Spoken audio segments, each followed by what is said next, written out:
Hello, Hello. hello, everybody. We're talking tonight about the Eiger Sanction, and I have with me, hold on a second, I have another screen playing. Sorry, was distracted. I'm joined by Cole Hauser and Hello. Lex. Neither one of them have seen this movie or had seen this movie before. Well, Lex, that's no surprise when it comes to Lex, but I had also never seen this movie before, and I've been wanting to watch it for years. And finally got around to, I mean, I bought the Blu-ray 4K whatever thing Oh, and wow. everything. So this is, what I was watching. Oh, sorry, it's upside down. um, Flawless. this is me, you guys. I'm very unprofessional. So it was an interesting experience, but something that I didn't realize when I first started watching it was that this is Clint Eastwood. He directed it as well. I think this was the second movie that he directed. The first one was Play Misty for Me. hmm And so I think just to kind of get started, I'll give you a brief synopsis of the film.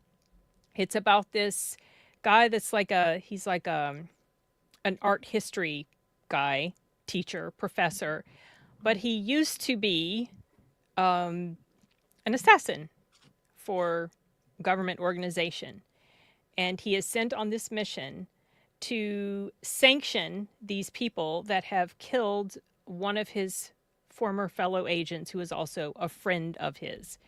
And it just so happens that the one of the people behind the killing is going to be involved in this climb up the Eiger Mountain, I guess it was. I think it was called in here. I'm going to add this image.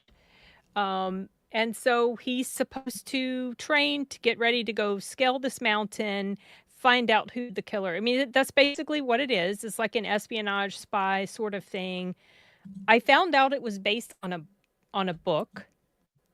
Did you know this?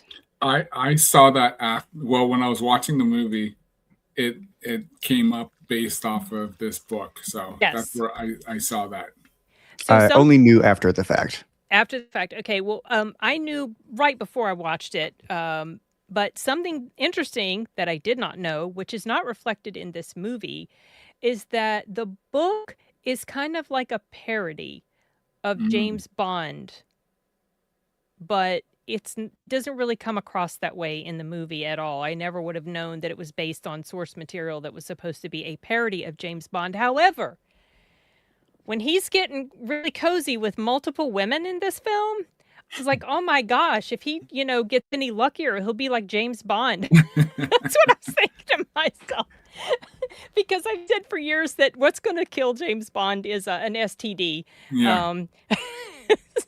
It definitely felt to me like had some of the 70s James Bond camp style action style. So there was but I didn't come off as like trying to make fun of it. It just kind of came off as, yeah, this is in line with like that era more to me. Yeah, right, exactly. So I know Cole has a lot of thoughts. Lex has Yeah. thoughts too. So I want to hear from you guys first, what you thought about it. We'll just take the conversation however it goes.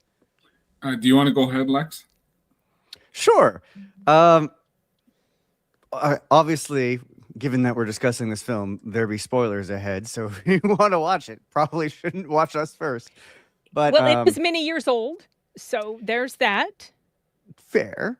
My first a thought that happened a bunch of times to me during the film was, wow, you can't say that today. Wow, you can't say that today. Wow, you can't say that today. Exactly. Yes. And I mean, that's of course that does not bother me in any way, shape, or form. I just was like, ooh, you would not do that now. Like that's And some of the tropes were just like, man, all right, that was like that's the type of thing that they might put in a later comedy movie making fun of that era. No, it's just there in earnest, which I thought was interesting. Because obviously, some of the characters in there, you'd be like, okay, well, this is entirely homophobic, or this is entirely, sexist, or this is entirely racist. Yeah, racist, and I was like, yeah. wow. Yeah. That said, which it was, was funny. I did enjoy it, and had to look up why they made a snub at Marlon Brando at one point during a training sequence. I was like, "What's that in reference to?" Oh, you didn't know what that was about. I haven't seen the movie either. I thought it was about the award ceremony. Not the award ceremony. Yeah. Award ceremony for a film I haven't seen. Yeah. Okay. Okay. There were some. I thought the scenes, like the setting, was phenomenal and beautiful. I thought John Williams had a wonderful soundtrack. In terms of some of the other things, I'm just like, I mean, the main character is literally Dr. Hemlock. It's a bit on the nose for someone who is also an assassin. Yeah, exactly. Yeah. Definitely has that dry. So there were some very dry senses of humor at certain points or just very kind of, I don't want to say, because we brought it up at this point, James Bond, where it's just those little quips, but Clint Eastwood's character, definitely Dr. Hemlock, does happen to have a few just little quips here and there that are in that kind of realm. I've thought, trying to think, I don't really have much to say about the action other than it's just exactly the type of stuff that I would expect. It's not like the modern style, super high face, rapid, as many cuts as possible, explosions all over the place. It's much more just, hey, it's much more like direct. But those climbing sequences were very impressive. And right. Having learned after the fact that like the big climactic point where he has to basically trust this other person and cut his own rope basically was true. Like he did have to cut the rope he was hanging from and had to actually do that drop. Which he got flack for. And I think someone even died during the filming of the movie. Yes, I think it was one of his stunt doubles or something. I thought I had heard it mentioned that it was one of his stunt doubles, and yeah, it didn't happen like during the process of filming. I think they were done for the day, and he stayed behind and he was helping them. This is stuff I found out from the audio commentary on this Blu-ray. He was kind of just helping, clean up and finish up, and with some of the rest of the crew, or maybe one other guy or whatever. And yeah, rocks fell down and hit him and killed him.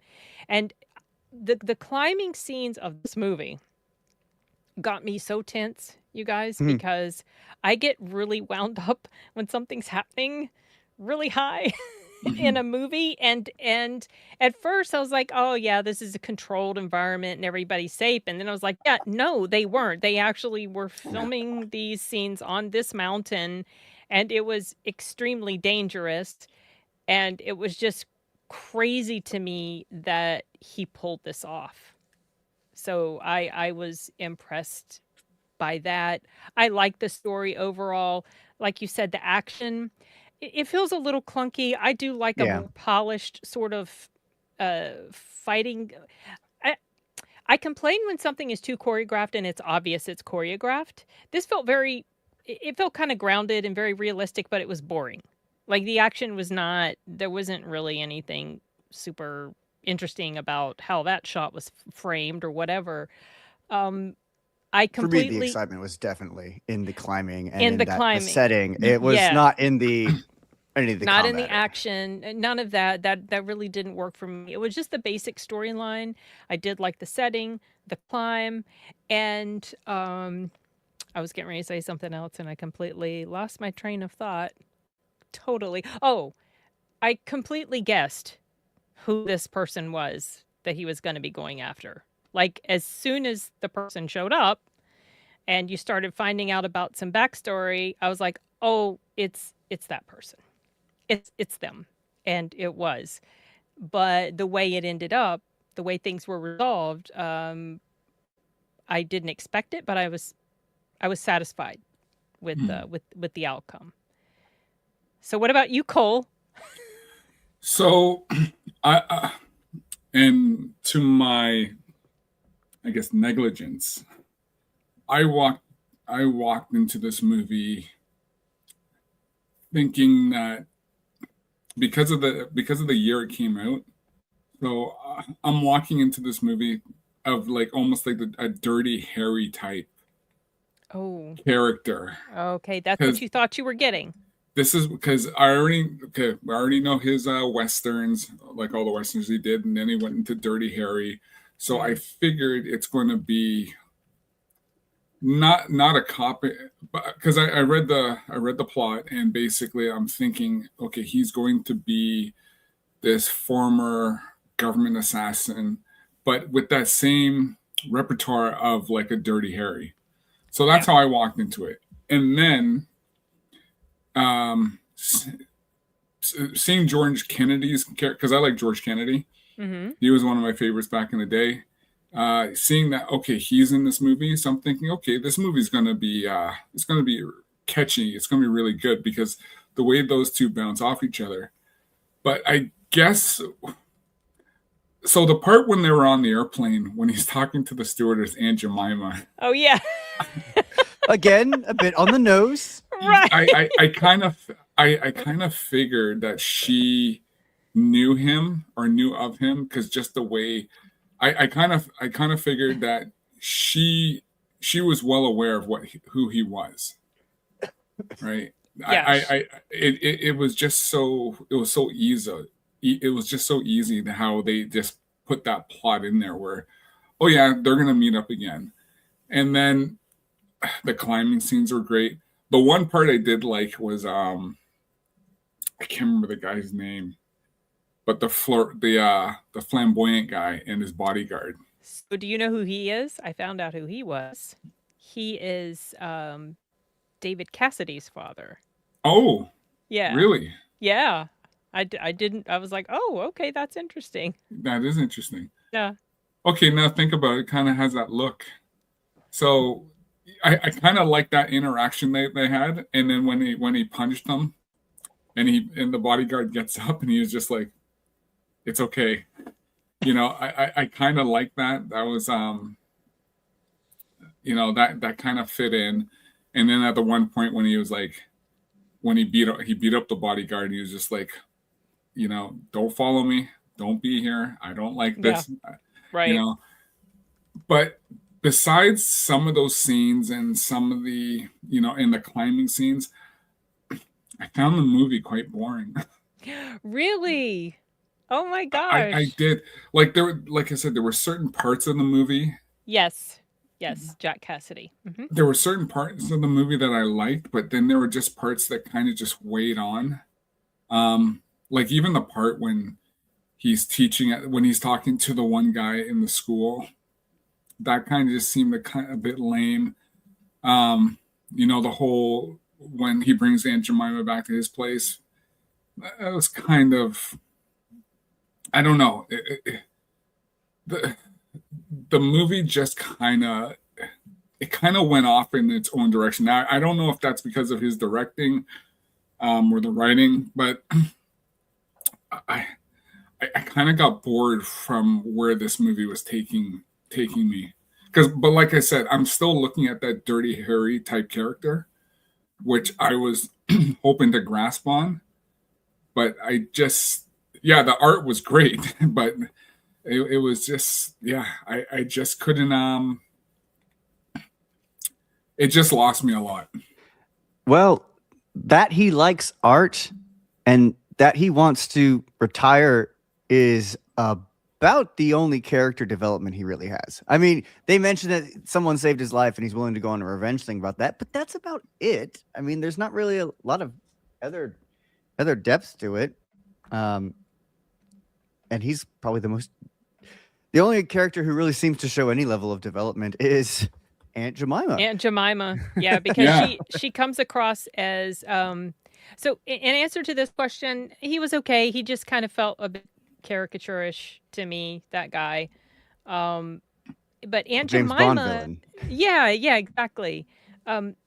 Jemima was very idealistic in the beginning, Don't you think our side is better? And he's kind of he's very cynical about it and everything. And then she does have like this evolution in her character as far as that goes.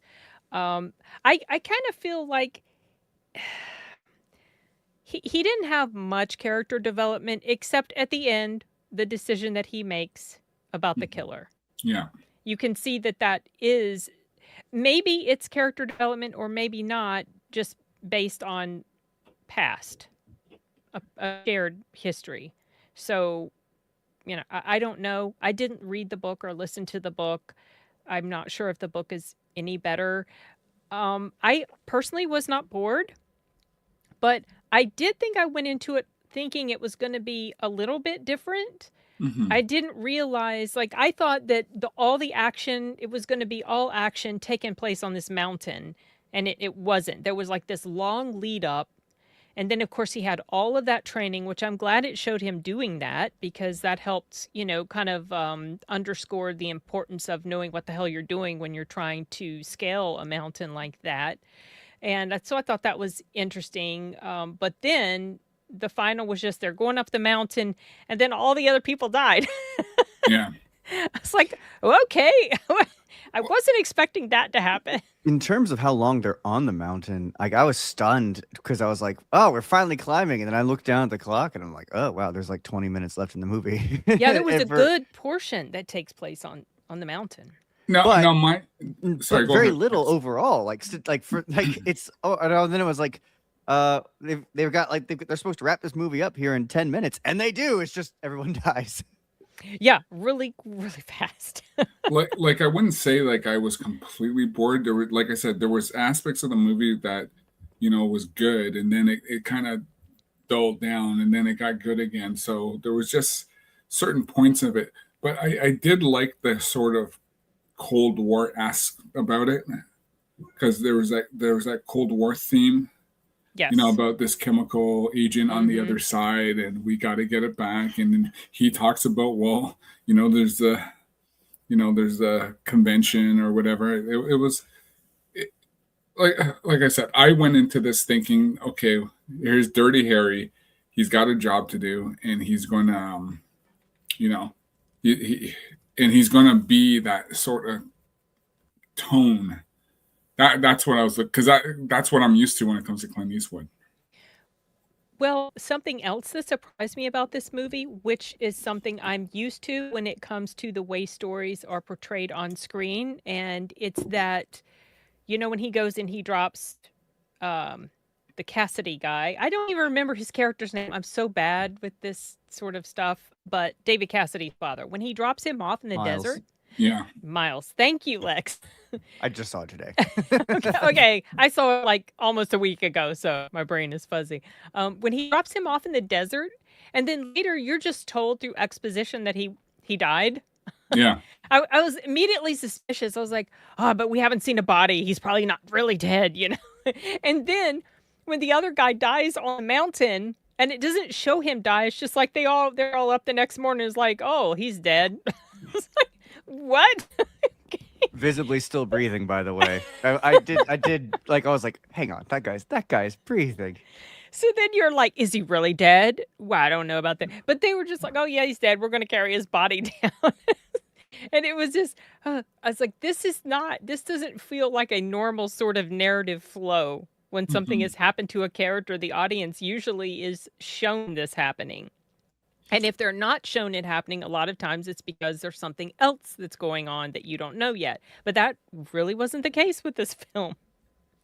Well, the other thing too is regarding Miles and the bodyguard, because when he goes back, George Kennedy's character asks him that, you know, they didn't even have that thought of that he did it, but it was just the fact that, oh, they went missing, and they were found at the I think he mentioned that they were found at the mountain or something like that.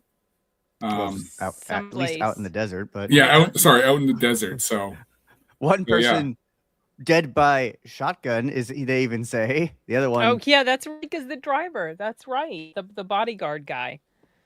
It's just like, and that's it. That's the end of the conversation. They found him, like, you know, obvious homicide. That's the extent of our discussion. Okay. That's what I was saying. Sorry, go ahead, Sin. No, I'm just agreeing that it was just those were things that stood out to me, in addition to some of the stuff that was, you know, said and referenced. It's like, oh yeah, there's no way in hell that would fly today at all.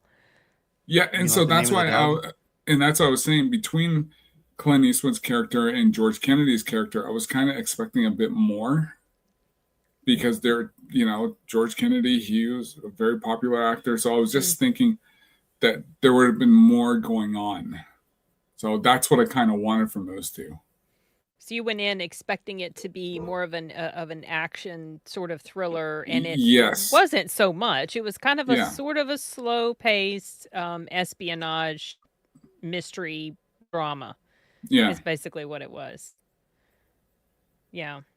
Well, I found it fascinating to listen to okay, take that. Hold on a second. Let me check. The audio commentary of this was interesting in some parts because of some of the trivia that I found out about. Well, I already knew some stuff about Clint Eastwood's directing style and how he pretty much always came in under budget, ahead of time. He's a very efficient um, film director. Mm-hmm. And so studios like that about him. But the audio commentary, if you guys are ever interested to listen to the audio commentary, be prepared to feel underwhelmed. The guy who did it was some guy, who the heck was he anyway? He was some sort of like he was a film historian, and oh my gosh, did he go into history. Anytime a character would come up, he would practically recite their entire IMDb, and the dates and the this and the dates here that they worked on this and how they knew this person and the dates. And I was like, I don't care about that. I just want to know about the movie. Yeah. Tell me about the making of the movie. There was not as much of that as I was hoping there would be. Yeah, that yappy dog. Sorry, Lex, I just saw your comment.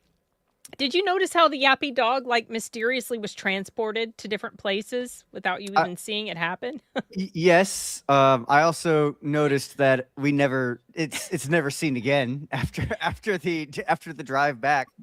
Yeah, who knows what happened to him? At least he saved the little dog. But yeah, that's another example that's what he was named. It was like, what the heck? You know what I found funny is like when the one lady in the bikini came to get the dog, and he says the dog's name is, and she goes, "Oh, that's cute." Yeah, I know. Oh yeah. And well, remember what her name was? Oh no, I forgot what her name was. Literally Buns. Oh yes, that's right. So that's very James Bondish, that sort of stuff right there. But then he also made some sort of reference about. He made some sort of rape joke or something too before she went off, I thought. Yes. His line right before they go to bed together, they had made comments about I thought you'd given up this life, and he's like, I thought I'd given up a lot of things. I thought I'd given up assault, and I was just like, you can't say that. It was a comment that Miles made to the lady that was walking off with the dog. Oh yes. Oh yeah, he also says, don't let the name of the dog do that to you. I know. Oh my god. What the It's like, what in the world? It's definitely the 70s. They don't give a shit. Oh, well, even George's character, like this native who's all the comments made. Yeah, I was kind of like, okay, this is interesting. Oh yeah. Quote, I wish Custer would have won. Yeah, I know. That's played for comedy, and it's like, I mean, it was kind of comedic, but it was like, oh, holy cow, these they're not pulling any punches with some of this dialogue at all. Well, even at the beginning when the student says, I'll do anything you want. Yeah. And then he basically turns around, gives her a tap on the behind, and and then sends her off. Yeah, sends her off. And I'm just like, not the only time that happens in the film. Yeah. Well, so like today, when I was like, a really interesting way this story could have gone is she runs off and says he assaulted her and denies that she propositioned him. I could see that being a whole storyline too. Lord have mercy, especially in today's time. Well, think about this. What kind of flight attendant kind of lays back on a car? I guess it was sort of like a cart or something, while talking to a passenger. I think she was sitting on the arm of the Yeah, I thought it was chair an armrest. beside Okay, him. the arm of the chair. I just remember But just still, looking. same thing. Yeah, Yeah. I'm just like, what kind of flight attendant does that? And I'm just like, very unprofessional. yeah, Well, the moment she showed up, I was just like, ah, well, she's a plant. yeah. Yeah. Oh, I was just like, is she who's she a plant for? Is she a plant for the people hiring Hemlock in the first place, or the people he's out to get? I was like, one or the other. Oh, and what was the deal with, what was his name? What was it? Dragon? Oh, the albino. Full albino ex World War II German person. Oh yeah, that's Who right. has Kind of to like get his, an Operation Paperclip sort of with him. yeah, where he has to get his blood transfused. Twice Yes. a year, all of his blood has to be exchanged for some reason.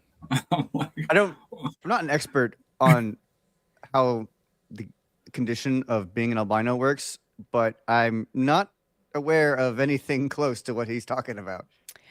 I'm not, and the thing is, I'm not even sure if that had anything to do with his condition of being an albino, or if he just had other health things going on top of all of that. I don't know.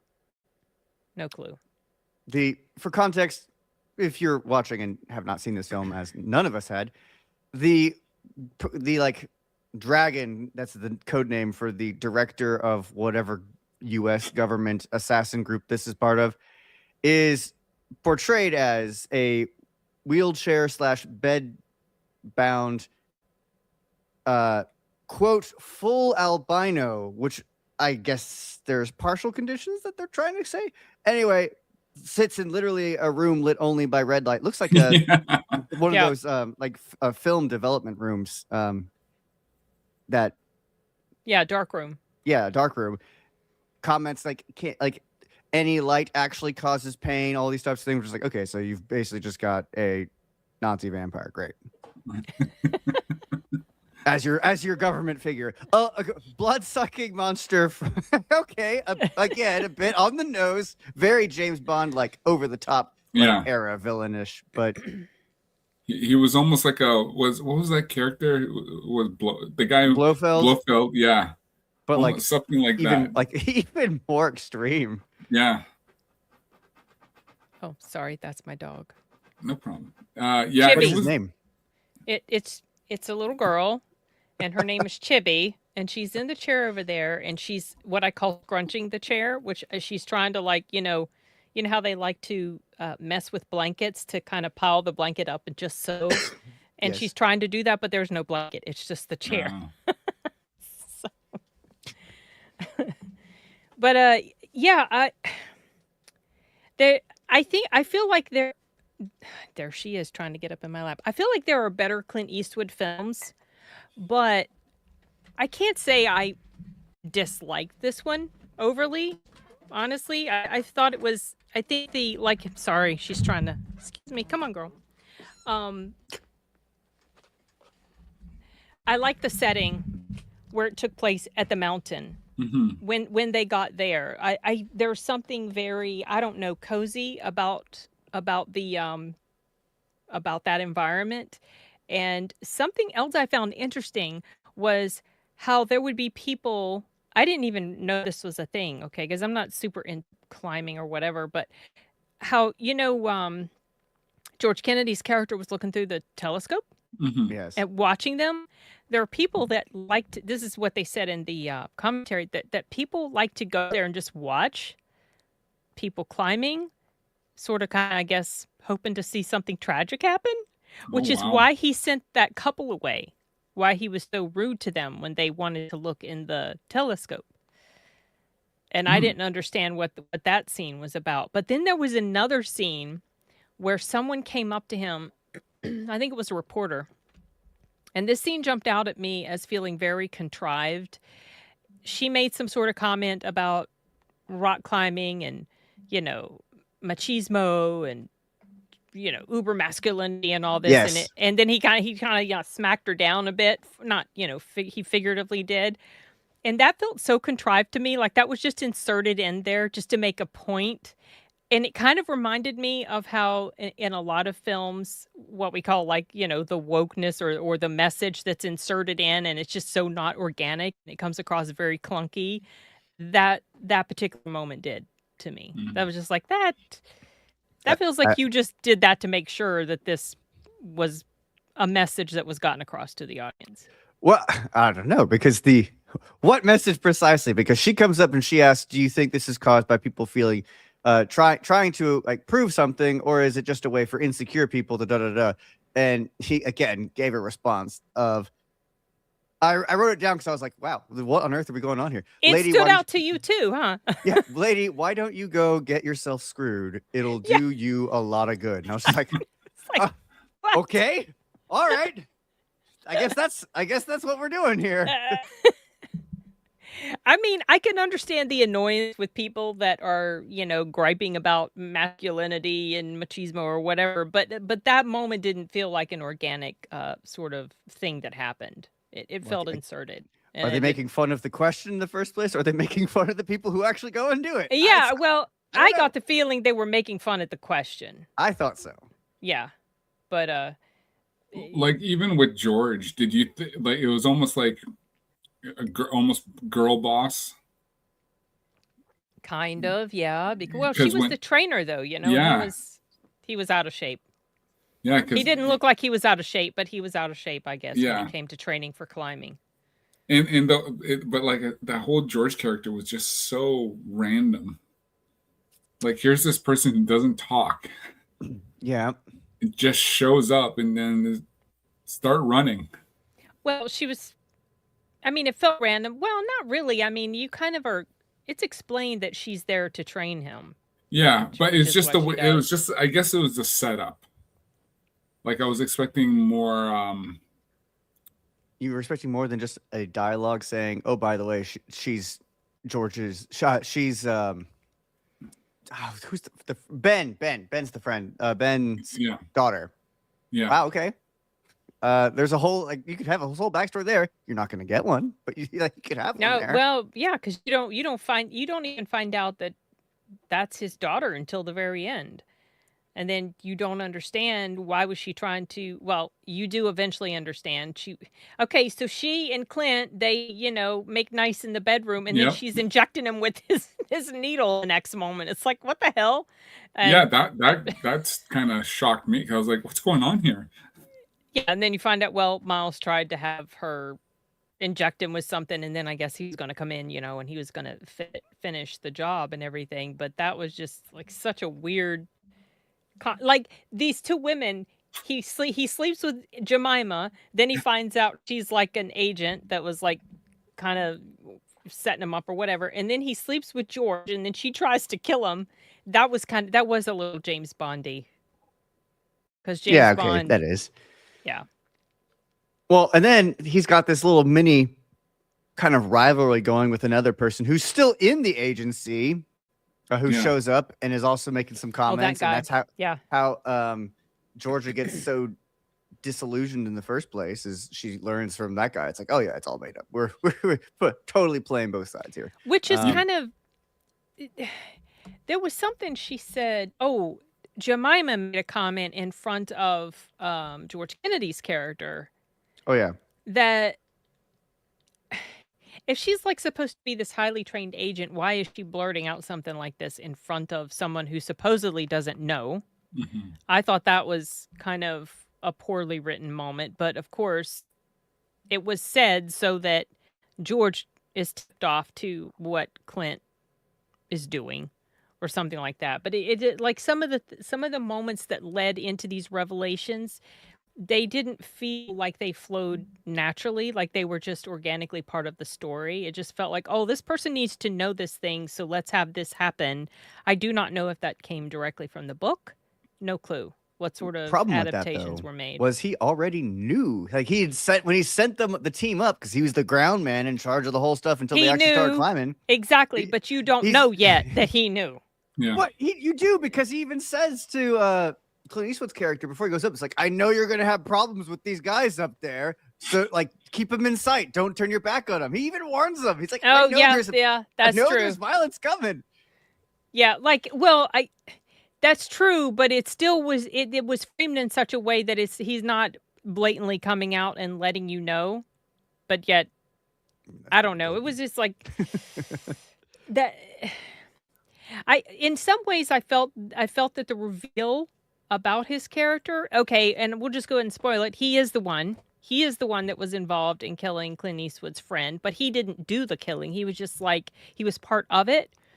And he didn't know there was going to be any killing happen. And then so Clint finds out his friend was involved in the killing of his other friend. And so you're like, oh my gosh, what's going to happen? Is he going to actually kill him? I wondered, why was he all of a sudden limping at this particular moment when he hadn't limped before? There was a line that tried to explain that. Was it because of the cold? It's because of the cold. Because the problem with his toes is he had frostbite damage from a previous climb with Clint Eastwood's character, right? Which is the story where where Clint Eastwood's character basically had to carry him down the mountain. That said, if you have frostbite damage in your toes, yes, cold may make it worse, but you're probably going to limp. You're still going to limp, exactly. Yeah, so and I did think that was weird. Even before they go up, the place where they are is cold. But at the base of the mountain, yeah, it's cold. So that stood out to me as well as a very clunky reveal. As soon as I saw, Clint was saying, oh, you're limping. I was like, well, why the hell wasn't he limping before? They knew this guy had a limp. He should be limping all the time. I don't know. That just... Yeah. One thing I did find kind of interesting is when he first met Aunt Jemima, just that dialogue they had of flirting. Oh, it was very, very flirtatious. It almost came to the point where I'm just like, besides Aunt Jemima, what else is going to come out of his mouth? Because it was getting in that point where it's just like, it was almost like that scene from Airplane about coffee and I take it black like my men. Oh, yeah. I was waiting for that. I was waiting for that punchline. So I like that. Went there. Yeah, it almost went there. There was one line of dialogue at the very beginning of the movie that I genuinely liked, and it's like it's portrayed as like one of the character introduction scene for him, for Clint Eastwood's character, I mean, and it's the closing class of like his semester as a art professor. And he says, there's a stupid phrase that art belongs to the world. And no, it belongs to the cultured who can appreciate it. The majority of the great unwashed do not fit into this category. And neither, I'm afraid, do most of you. Yeah. And then the bell rings and they leave. And I was like, all right, I like that. That's snarky. he was a very snarky professor, wasn't he? But well, he was also very, when his rival, well, I guess his rival, was like, get out of my chair, Well, literally throws him out of his office. Yeah, he did. He got pretty physical with him. Yeah. Sorry, go ahead. Well, no, just coming back. Yeah, there were some scenes I like I said, there were some scenes I liked. There was just some stuff that I just found boring, but then, like I said, I jumped back in because it got interesting. So. And was your favorite part the mountain climbing scene? I would say the mountain climbing scene. There was quite a few. I love when he beat up the bodyguard. Oh, I thought did he knock his tooth out too? Right? Yeah.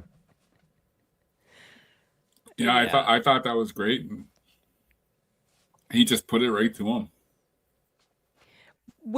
How do you think you would rank this in overall Clint Eastwood films? Probably closer to the bottom? Or do you think you need to stew on it a little bit? I would say probably closer to the bottom, because the only other Clint Eastwood movie I haven't seen was Paint My Wagon. Oh, okay. So, you've seen them all. Yeah, I've seen them all. Like, I know a lot of people don't like Firefox. I love Firefox. I've seen that only once, decades ago. I just remember it's about a helicopter, right? No, he has to steal a top secret Russian jet. Okay, it has to do with the jet. Okay, yeah, fighter jet or something. Because like his mother was Russian. He's in the U.S. Air Force, so they send him in. You got because this thing works by mental impulses. Oh, I forgot all of that. Yeah. So basically, you wear the helmet, and it actually, you basically can thought process your way of flying the plane. So, and then the U.S. government, they wanted it. So I like that movie. I know a lot of people don't, but I love Well, Fireflies. I only saw it once, like I said, and I remember feeling like it was kind of a generic action film. Mm-hmm. But that was decades ago, and I'm curious how it would land with me, the sin of today, as opposed to the sin back in the 80s. Ooh, I don't know. that's tough because that I think that came out in '79. Well, I saw it in the 80s for Yeah, VHS, at my mom and dad's house. yeah. So I think that came out in 70. Yeah, 79, 80 that came out. So I don't know where you would put that, but I do think that the Eiger Sanction would be below that because Okay. I because up top for me would be the Dirty Harry movies, um, Fistful of Dollars, Good, Bad, and Ugly, Heartbreak Ridge, In the Line of Fire, like all those movies, even The Rookie, those movies would be up there. Oh, The Rookie. Um, Whoa, that w- movie. well, Oof. actually, sorry, The Rookie would be below, but it would be higher than this movie, right? Oh, okay. So So, I saw The Rookie once, mhm, and I remember the scene mhm. that I'd never seen displayed before, like ever. With I'm Sonia trying to, Braga's character. because that's Charlie Sheen Yeah. as well. Yes, but this happened to Clint Eastwood. I'm trying to. It's been a long time since Okay, I've seen that. it was the rape scene with Oh Sonia yes, Braga. yes, Yeah, yeah. and that shocked me. I had never seen anything. I was like, "What the absolute hell?" And that was the only time I saw it. I just never forgot it. So I don't know how I would feel about that one now either compared to Hmm. the Eiger Sanction. I feel like the aesthetic of the Eiger Sanction is something that lands better for me. Like Hmm. I just like I get almost warm fuzzies from 70s movies, Hmm. especially movies like this. So I kind of feel like I would like that more than The Rookie if I rewatch The Rookie. Yeah, well, it's like I was pointing out. Like when I watch this, I'm waiting for Dirty Harry to walk in with his glasses and his 44 Magnum. That's what I'm waiting for because because Dirty Harry came out in what 71. Yeah, Yes, same 71. year as So Play Misty for me, I think. yeah, so I guess that's what I was waiting for. It's like when you see certain movies or certain actors, you're supposed this is who I'm waiting for, this actor You style. kind of typecast them Yeah, in your head. exactly. Yeah. Because Clint Eastwood was always known for that. The tough guy. The tough guy doesn't say a whole lot of words, always comes with a line or two, and and then it just rolls, right? So, um yeah, Well, I I'm sorry this wasn't the experience you thought it was going to be. I was going to mention because you said Sin, you don't like movies where people are like hanging and they're climbing. Well, it's not that I don't like it. I get very tense. Like I Tense. get Okay. super wound up. So off topic, what would you think about Cliffhanger then? So Cliffhanger, that opening scene really stuck with me. Yeah. Well, I think it stuck with a lot of people. A lot of people, obviously. Also, it stuck with me because that particular night was when I first watched that movie was my first year wedding anniversary, and I ended up getting food poisoning. So I have Oh, food poisoning and Cliffhanger blended together in my brain. oh, wow. Um, but that was a super tense moment in that film. I don't remember feeling tense about the rest of the film though. But there's a movie in particular that came out recently, the past couple years, that I refuse to watch. I'm not going to watch it. It's called Fall. Have you heard of it? Oh, Where they're up on that. yes. Nope, Yeah. Yeah. not going to watch it. Even though I know how it ends, not going to watch it. So I'll tell you so No. quickly. I got a good friend of mine. He lives down in Texas, but he travels the states because he works for a communications company, where he goes up on those towers Mm-mm. and he does maintenance and stuff. And like he takes his camera, he goes up there, and I'm just like, mm-mm, Nope. Nope. not No, doing it. thank you very I don't much. I don't know how Uh-uh. you do it, but yeah, he that it's high. It's very, and it's Ugh. not like, and he's climbing up those towers. Yeah, no, I can't. For some reason, like I didn't used to always be afraid of heights, but Mhm. that scene in Mission Impossible, is it 4 maybe? Is it 4 or The 5? one in Dubai. Yes. Oh my gosh. I know I've watched this movie countless times. I know exactly how that scene goes, but I still get very wound up Mm. and anxious when I'm watching it. But well, going back to cliffhanger, like I remember when that scene happened at the beginning, me and my buddies looked at each other. What? This happened already? Yeah, Right right? at the beginning, and we're Right? just like, this doesn't happen in a movie like that, Well, that was the prologue. They had to set up what happened to this character. That was an yeah, like they did it like unforgettable moment. right So how do there. you feel about the bungee jump off the dam at the beginning of Goldeneye? Oh yeah. Oh, it's been so long since I've seen GoldenEye that I don't even remember that part, Yeah. surprisingly. So let's I don't know if we want to just finish up this movie and just get into some other stuff. Sure, that's fine. I mean, I don't feel like we have a ton to say about this Okay. film. Because I did do a critic list score.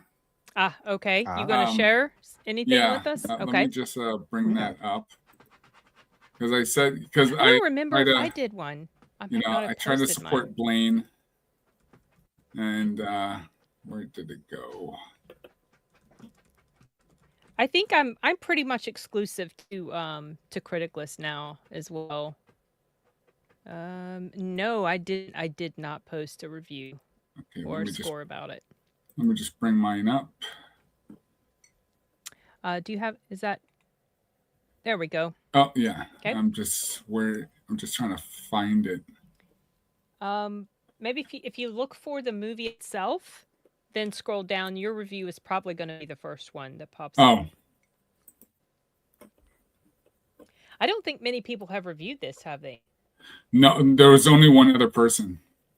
Oh, wow. Okay. Goodness. Oh, you're going back through your history, aren't you? No, you know what? Did you type in the Eiger Sanction? Yeah, I had it. I had it up there. Oh. Oops, what am I doing? No, I want to go to search.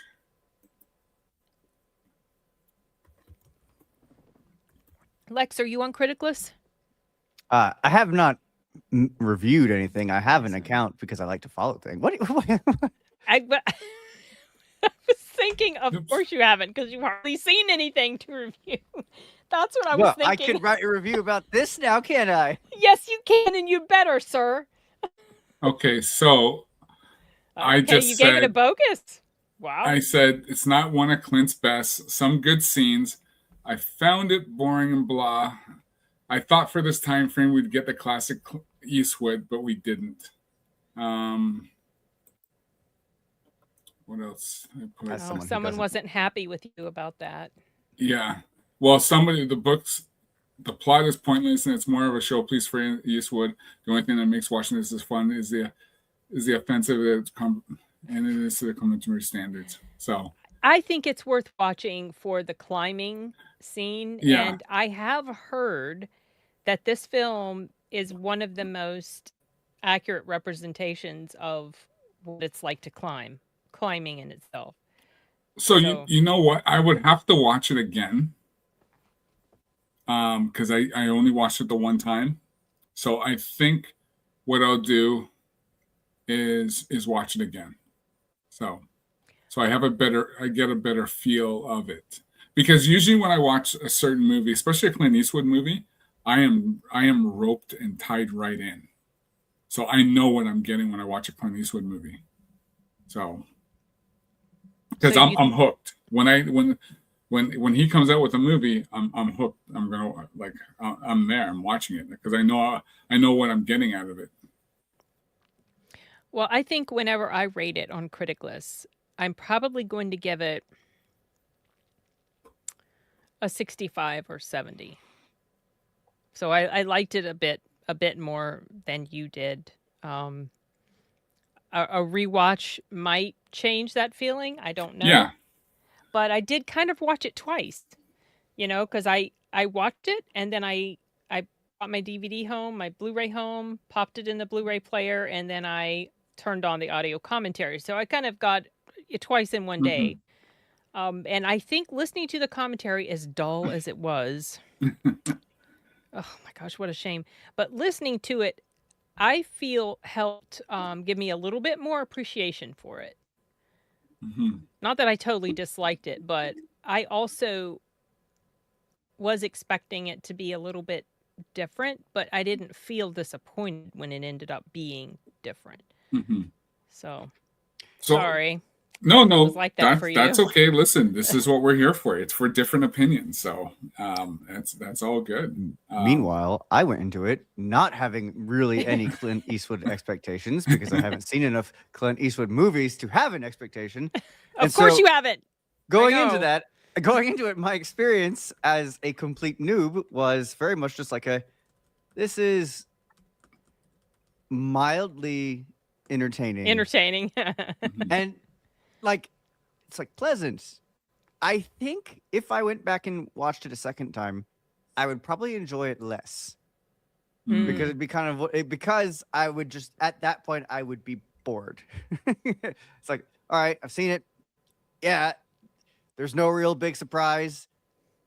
The mountain, the two big climbing sequences I think are pretty cool. There's the one where they're climbing that one pillar out in the middle of the desert, and then they have the view from up there, which I thought was great. And then, of course, there's the stuff at the end on the mountain itself, which is also, I thought, well done.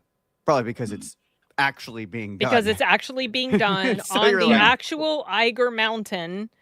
And they were doing pretty much, if not all of their own climbing in those scenes, almost all of their climbing.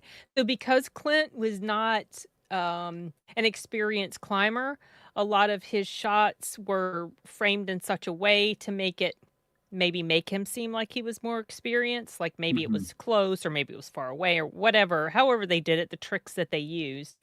But I was impressed with that part.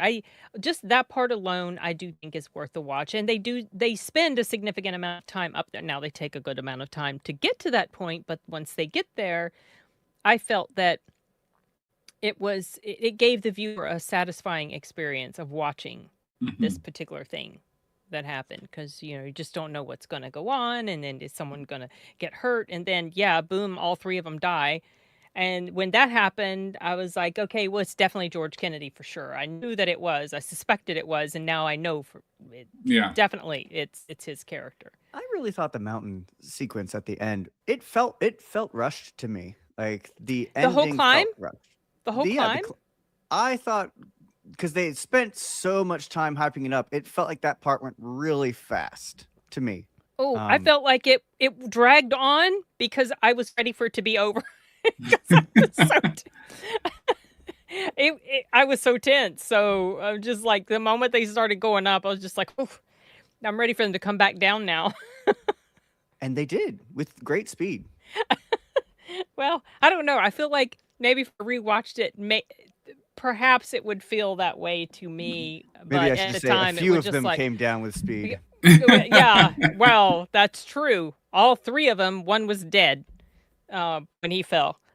But I was getting very wound up. My mom noticed because she was in the room with me. She was like on her computer, but she was kind of watching, and some stuff was happening, like they would slide or they would fall down, and I'm just like, she thought that was funny, but I didn't.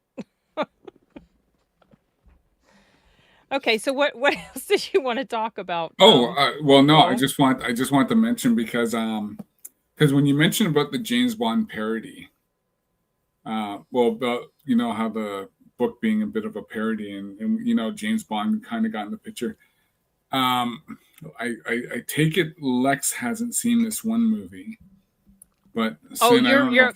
I'm sure you're correct in that assumption. He Yeah. probably hasn't. Have you ever heard or seen the movie called Operation Kid Brother? No. So it's a movie. I was actually thinking this is a movie for down the road, or whenever you want to watch, do another review on it. It's called Operation Kid Brother. It's with Sean Connery's brother, Neil Connery, and he basically plays this. Oh, is it a parody? It's something with parody, but they actually have Money Penny, the original Money Penny in it, the original Blofeld. Really? And it was, and the only reason why I knew about this, because I was watching Mystery Science Theater 3000, and it was on there, and I'm just like, what's this movie? And it's like, it's Neil Connery. So I looked it up, and yeah, it's Neil Connery. He acted in like a couple movies, and then he got out of acting. I didn't even know Sean had a brother that acted. Wow. I knew he had a son who acted, who played Ian Fleming in a movie about Ian Fleming one time, which I thought was interesting. But that was a pretty good movie. Well, it was pretty funny. So it's a movie I was just going to throw out there. And then another movie I want to throw out there was a movie with Lee Majors and Burgess Meredith. It's called The Last Chase. Okay, I haven't seen that. So basically, it came out in 1980. This is right after $6 Million Man and before Fall Guy. So basically, the movies are premise about how there was a pandemic. They shut off all the oil, so there's no more cars. And Lee Majors has to bring out his race car and get to free America, which is California. If you were to watch this movie, you'll probably laugh at the way how this movie plays itself, and how you look at stuff that was happening like a few years ago with COVID. Right. How it kind of falls into that narrative. So there was just a couple other movies. Okay, so those are two you've suggested. Let me and then I was actually thinking, forget, I'm going to add them to a list. Yeah. For consideration. Sorry, carry on. And then I was thinking, because I know we just talked about The Mountain. I was actually thinking, because I don't know, Lex, have you seen Cliffhanger? No. Oh, wait, Cole, why did you even ask that? It's not, well, I know it's like mid 90s, but still, it's like. I mean, he hasn't even seen The Terminator and Terminator 2. That is true. Sorry, I'm feeling very attacked right now.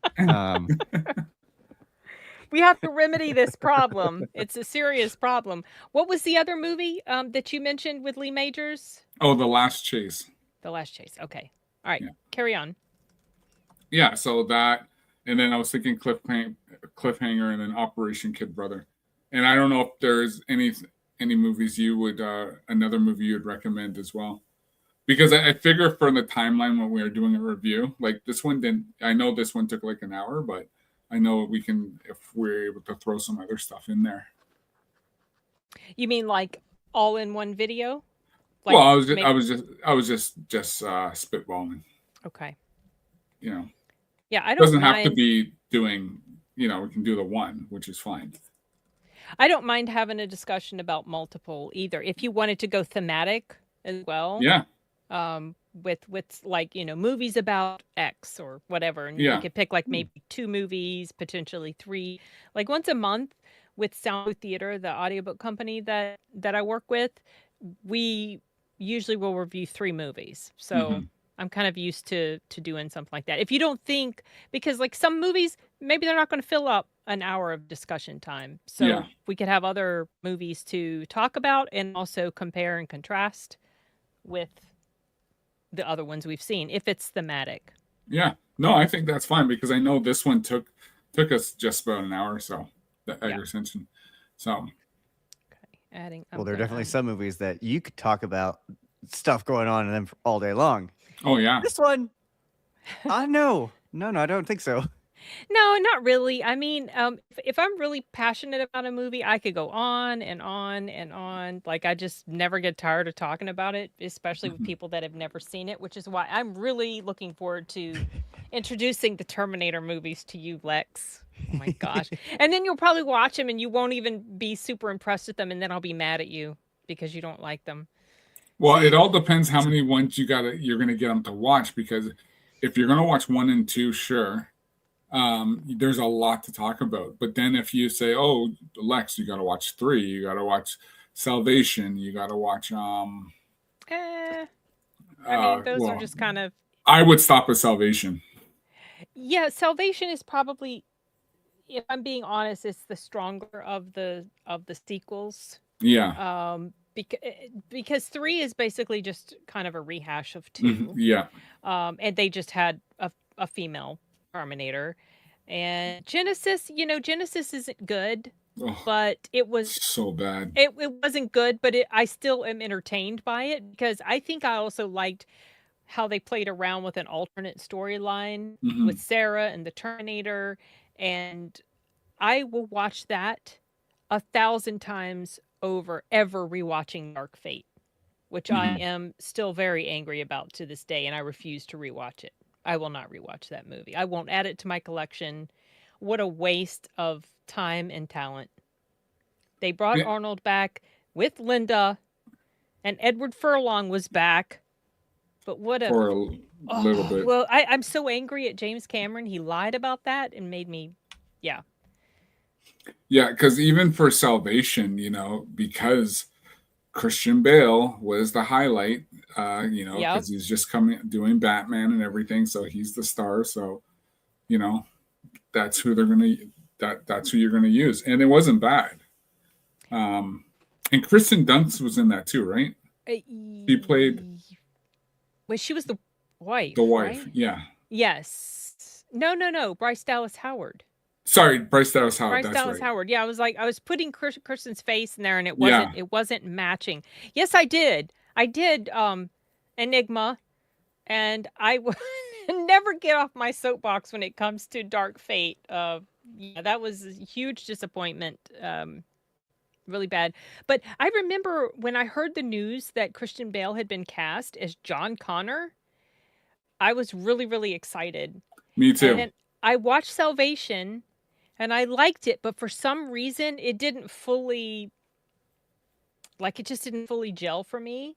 And I didn't feel like Christian's performance was what I expected Yeah. it to be. For some reason, it's like it just, I can't fully put my finger on it. Christian's I don't funny. know. Like, have you ever seen a movie called Harsh Times? No, not the whole movie. I've heard of it. I've So seen it's a clips of pretty it. good movie. So it's basically, well, it's Christian Bale, basically former army soldier, and then he's basically getting into Homeland Security as an agent. He plays it well, but when you go back to it, it's just like, was this really his character? Because like they're still taking off his Batman role. So, Mm. and that's what people were kind of, is he going to have that same what's the Vibe. word I'm looking for? Yeah, same vibe. Um, I I I like Salvation. I like Hard Times, but it was nowhere near his Batman, phase. no, no. I feel like, okay. So my favorite roles of Christians are the Batman movies, and then Hmm. also Equilibrium. I love that movie. That was the movie I saw before I knew he was. I already knew he was Batman. He was going to be Batman when I Hmm. saw it, and that's the movie that convinced me he could be a good Batman. What about the Prestige? I like The Prestige. That was good. That Yeah, was good. I can't say it's my favorite role of his, but I do like that film. yeah, I like that film a lot too. I never read the book though, No, I hear that it you, was based Enigma, on. regarding Harsh Times. Harsh Times was a different movie, and it also had J.K. Simmons in it too. So Oh, okay. I didn't realize he was who was the guy that played opposite Bale though? There was a younger guy, Yeah, Latino, right? well, yeah, and what was her name? It was the not Eva Longoria, the other one. The other one. Sorry, what was her name? I'm trying to think of what other one you're talking about.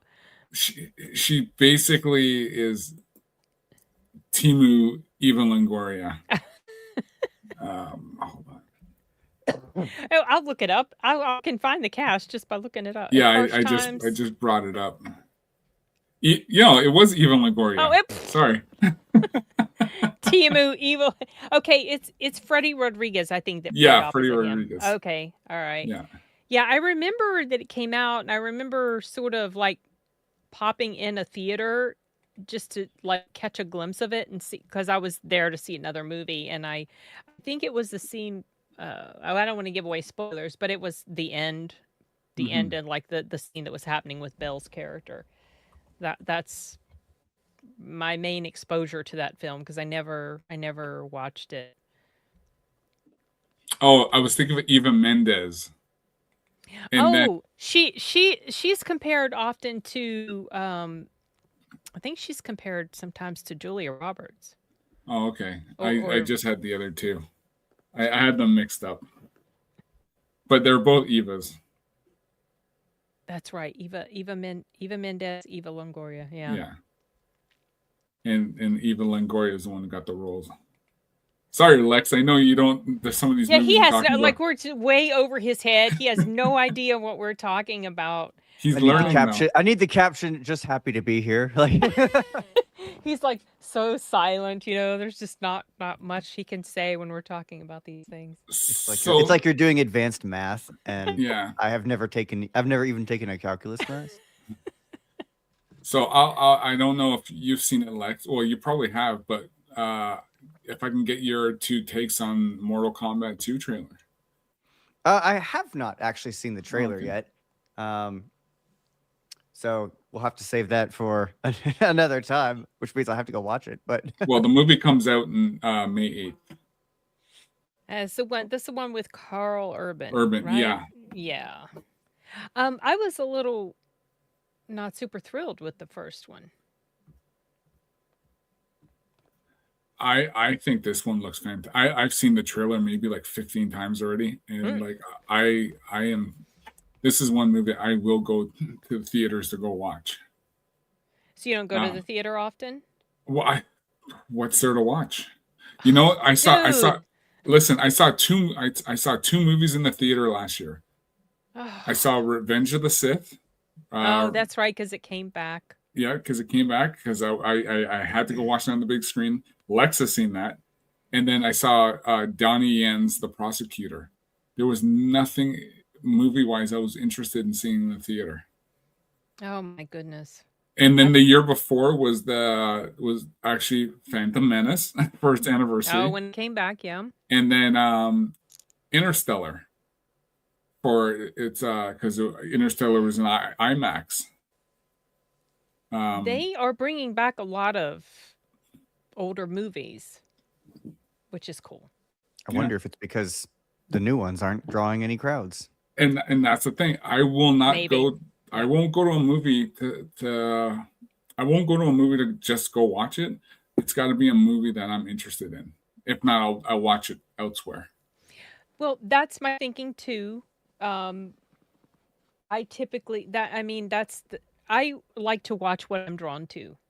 Mm-hmm. I don't like to watch a movie just because I think maybe a review is going to get some attention. I legitimately want to have an interest in it, but I do go all the time. There's a lot of stuff that comes out that just doesn't get a lot of attention or hype or advertisement that's actually pretty good. So yeah, I practically live at the theater. Yeah, yeah. There's just something I have to be drawn to, and all I know is for sure Mortal Kombat is one that I will go see. So because that trailer it looks so good. Haven't seen the trailer. Yeah, the second trailer just came out on Wednesday. Yeah, I believe Wednesday, because I know Film Threat, they did a review on the trailer. So I'm gonna go see it. Yeah, I'm not super into it, but I'm gonna go see it. Just curious to see how it compares to the first one for me. night and day. I hope it's better. I feel like it will be because Carl Urban. Yeah. We'll see.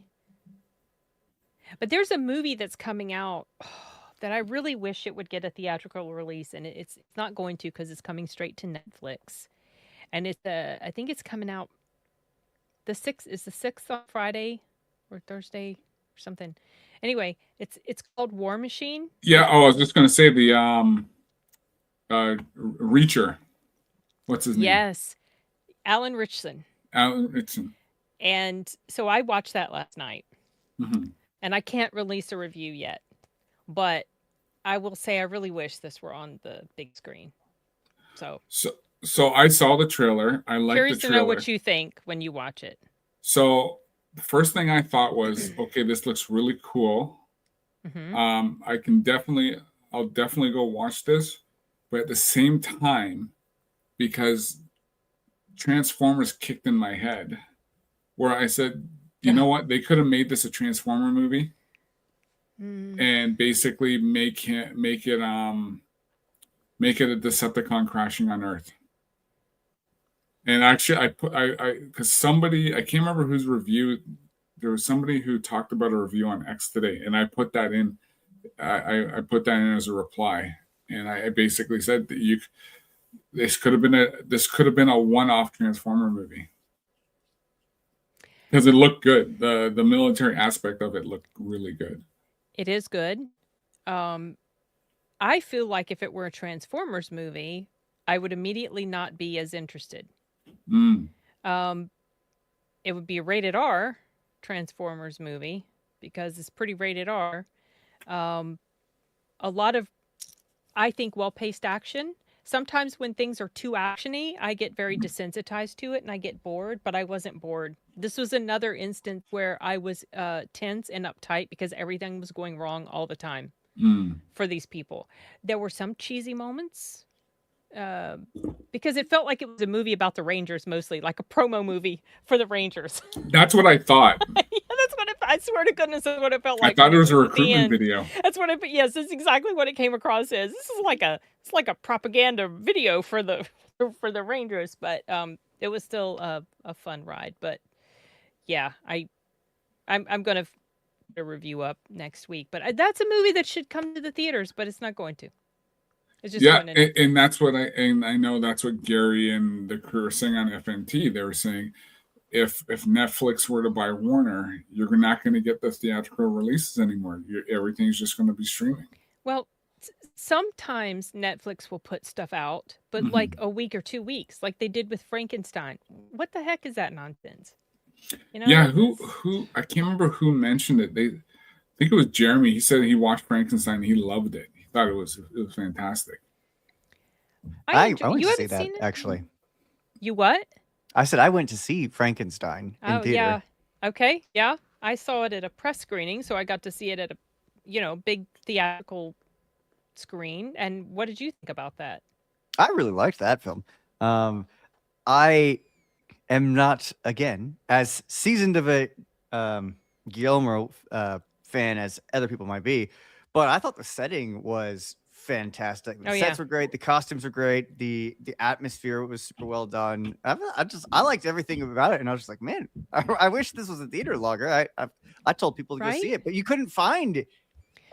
It wasn't. I live in a big city, so I can find it. But I was like, man, if you aren't here, you would not be able to probably find this film. What theater did you see it at? Because in my area, and I don't live in a tiny place, but I'm not like LA or New York, but in my area, it was only playing at like little small local theaters. Precisely the type of theaters I want to go to. And so that's where I found it too, was at just a small local theater that only has like 2 screens in the whole place. So yeah. Well, it wasn't playing like AMC, Regal, or Cinemark in my area, which was, I thought, terrible because that's where most people go to those bigger screens, and so they really missed out. So you haven't seen it yet, Cole?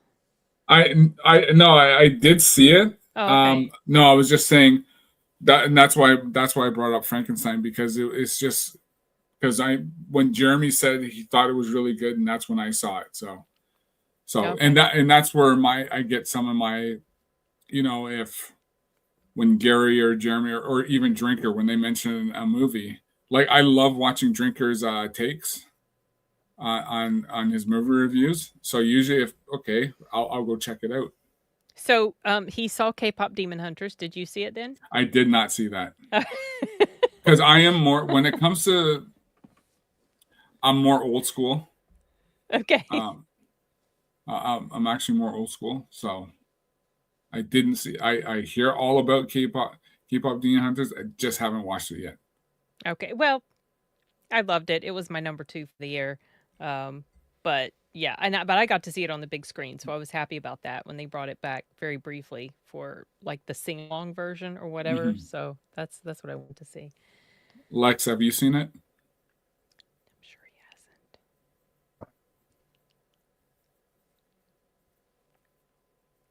Lex just isn't even answering. I said no. I'm sorry. Oh, we didn't even hear you at all. Oh. Like your voice didn't come through at all. Oh, where did he go? Oh no. Oh. He probably got kicked. Oh no. I did. He'll be back. Yeah, it must have been his connection. Yeah, his internet was sounding sounding robotic. Whoops.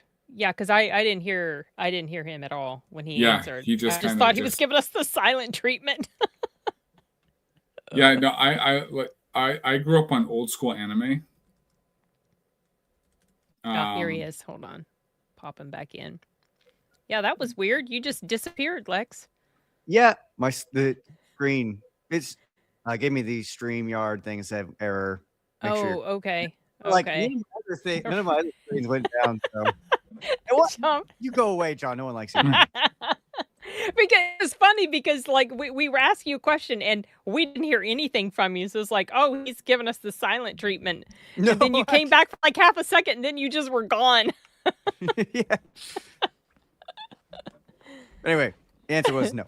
Okay, of course not. I mean, I don't even think we should ask him at this point, Cole. Every once in a while, you'll mention a movie I have seen, and then I kind of pipe up. It's like, I understood that reference. Yeah. And then we do have a lot of work cut out for us.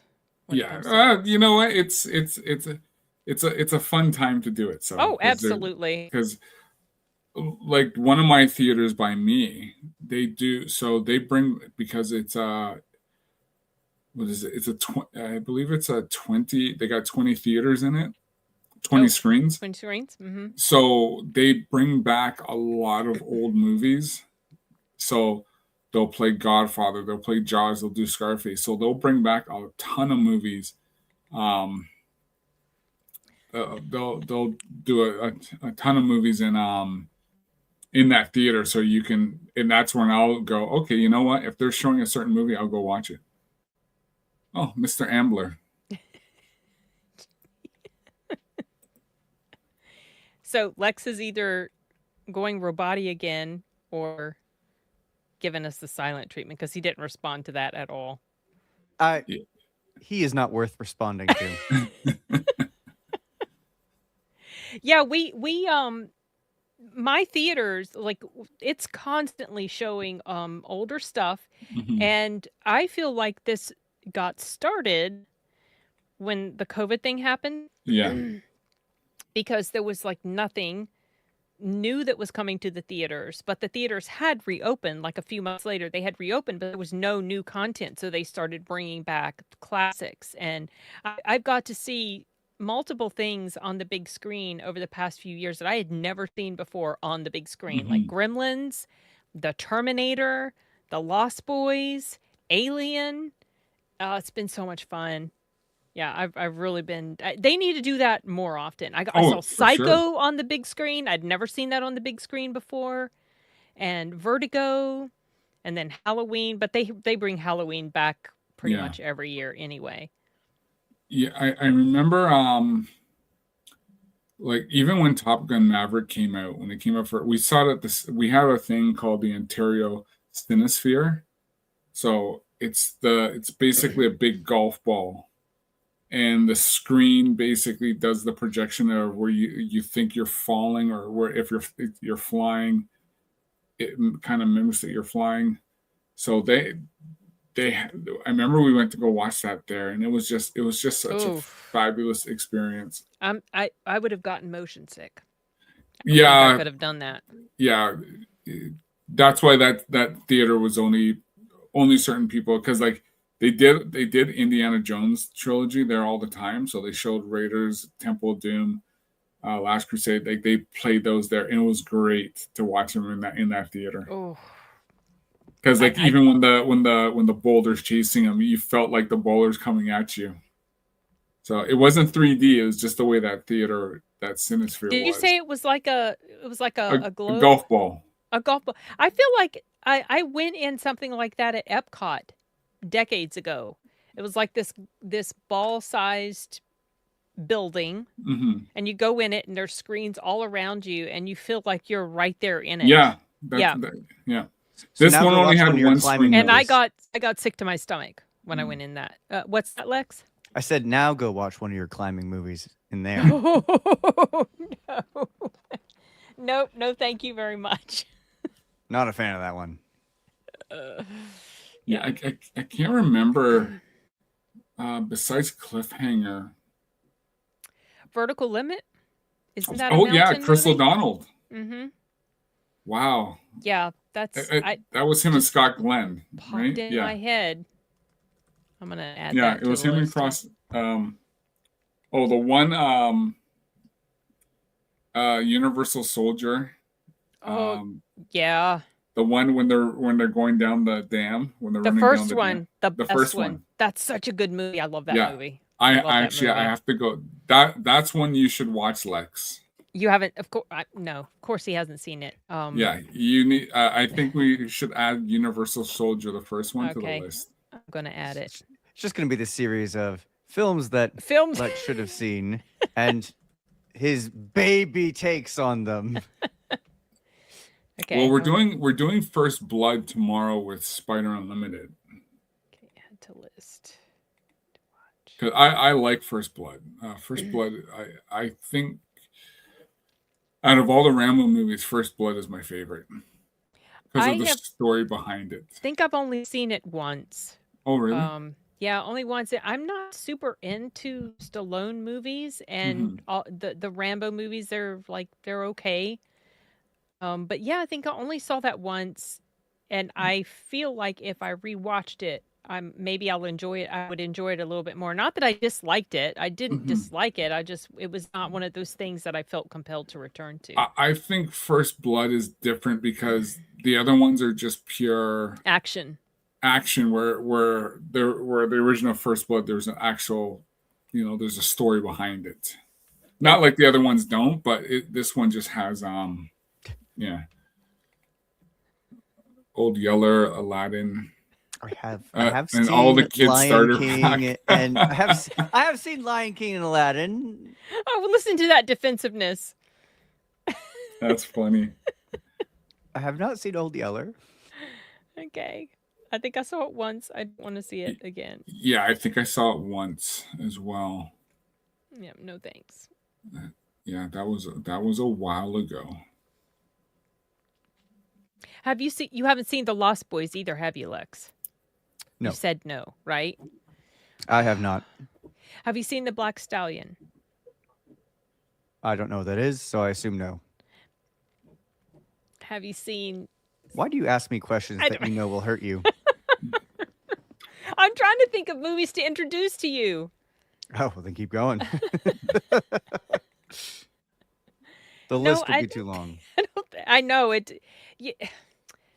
What type of movies do you like, or are you just open to anything within reason? Obviously, I'm pretty much open to anything. Okay. It's not that I don't like movies. It's just that that's not my normal.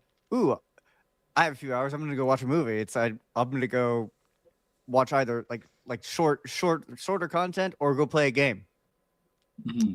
Oh, jeez. Okay. Like I like me right now, I'm just rewatching Star Trek Voyager. because I won't watch The new. I won't watch Kurtzman Trek. So I went back and I said, you know what? I want to watch some Star Trek. So I'm watching the Star Trek Voyager right now, and I'm enjoying it. Oh yeah, the Three Musketeers with Charlie Sheen, yeah, Chris O'Donnell, Kiefer Sutherland, Oliver Platt. It's been ages since I saw that. Yeah, I that one's old school. watched that a lot. Chris O'Donnell was a bit of a star when he. Yeah, Because what was it? Was it after Batman 3? After Batman Forever, he became.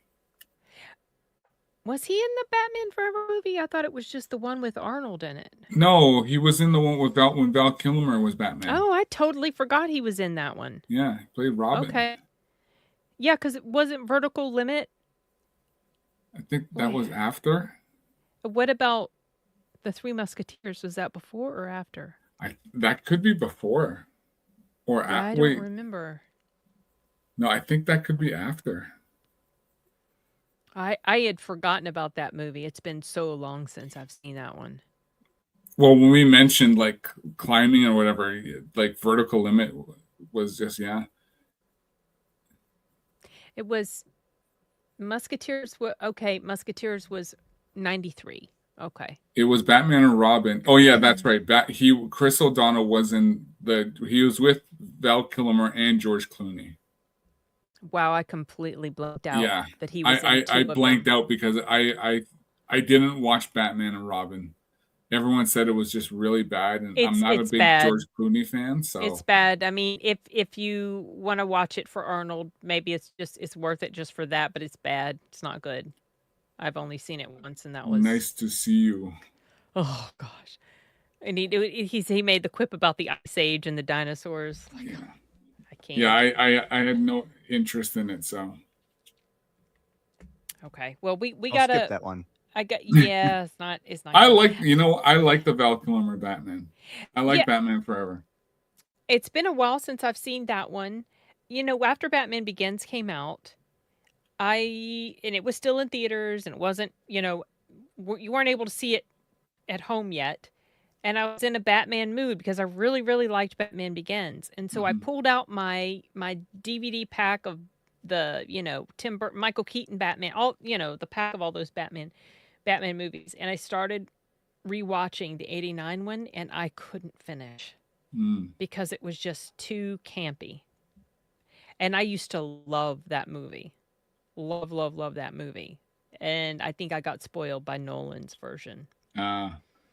Well, did you know for Batman Forever, because Robin Williams was originally supposed to play the Riddler, but because of Jim Carrey's acting and in Living Color and stuff like that, they went with him instead. Jim Carrey was a big deal at the time. I don't remember if I knew that Robin Williams was supposed. Yeah. I feel like Jim Carrey was such an overactor in that movie, but then I feel like he's in a lot of his movies. Yeah, kind of his style. It is his style, and I can only take but so much of it, to be honest. I mean, my favorite Jim Carrey movie is Liar Liar. Mine too. I love fantastic movie, right? And of course, Lex hasn't seen it, so maybe that should be something that Liar Liar is great. Yeah, it's a perfect blend of comedy, but also it's got some pretty touching, dramatic moments to it. That scene in the courtroom at the end, oh my gosh! Yeah. If that didn't convince you that Jim Carrey was a good dramatic actor, then nothing would, because that scene was so heartbreaking. Yeah. It was really, really good. John, it's not broken, but what it is I think you're over at Cole's chat, so you're not going to see on your chat all of the ones that are popping up on my chat unless I highlight them. So it's all good. Tell John Ambler he is on. Yeah, sorry. Yeah. John gets it now. The 90s became they did. And the 2000s tortured. Mm-hmm. Yeah, that's true. So I'm going to add Liar Liar to the list. I've just created a list in Critic List. Can you add people to a list? Like, how do you do that? So if you go in, do I edit list? hold on. How did I do it again? Because I remember I added. She named the list a monument to Lex's ignorance. I didn't. I So- named it something like "to watch for discussion" or something like that. That's all I did. It's very, very benign, I promise. But if I could add, like, Oh, Cole, so if I could, if okay, so I'm just looking here. Where's my list? So if I go to my list, if I go to Okay. here, and then nope, that's not it. If I edit list, active stealth mode, nope. I'm just wondering if I can add somebody. Well, that's what I was wondering, if I could add. Maybe this is a question we should ask Blaine, or Yeah. maybe if it's not a feature yet, if we could make it a feature so that we could add specific people to the list and they can add movies to it themselves. That would that would be cool. I would think so, because I know. Or maybe comments could be added, and then whoever created the list could then add it. Yeah, you can do that. But you know what? Hold on a second. You can actually make a group. I know Beardo and some of the guys, they make their own. Oh, okay. I've never made a group yet. Yeah. So, like, I'm part of Real Talk. I'm in groups, but I haven't created a group. Can you make just like a group with just, like, let's say you and Lex, and then that can be where we compile our list? I don't know. I've here, not done this. Well, I don't want to do that, but yeah, you can make your own group, and then you just add your group, you add your photo, and you're good to go. Okay. And then you can add the group name, invite members. Yep. Okay. Make group private, allow members to invite new members, invite all mutual followers. So yeah, and then create group. Okay. I'll do that then. Lex, let me see if I can't remember if I follow you on Critic List. If you're on here. Be surprised. Well, what's your, I might. Yeah, what's your username? Is it He's very generic. Is it Lex? Is it the same one as your YouTube name? Should be. Let me log in here. No. I didn't find you that way. Lex is a very generic person. That is fairly accurate. Oh, there he is. Found him. What's his name? So it's Lex_Lundy. Oh, it was the Ludendi. Ludendi. I didn't want to do the Italian for you. No, I found him. Let's see if I'm already. Oh no, now I'm following him. So you have 3 big followers now, Lex. I wonder who the other 2 are. I don't know. Oh, I'll tell you in a minute. So John Movies Love 1020, and I cannot even pronounce the other. I can't pronounce the other name. So I will. So I'm following him now. Okay. I thought I was. Let's see. He's got 4 followers. Woo! He's coming up. And 926 notifications. Oh no, really? Yeah, you can just click on read all. Yeah, mark all as read. A lot of those notifications are just people notification about people sharing a comment or people sharing a review. So it can get cluttered pretty easily, pretty quickly. But yeah, I got to start doing some more reviews. So I know there's a ton out there that I need to do, and I just have been slacking. Well, it's easy to do. Because I'm still gonna stream, because I'm still gonna stream when I'm in Florida. So because I am bringing my laptop, I am bringing my. You're gonna live stream at the con? You gonna do a stream with some of? I might. It all depends. If Jay, Jeremy, and those guys, if they do, I'll just hang out. But yeah, I'll see. If I don't have to. Oh, thanks Enigma for subbing.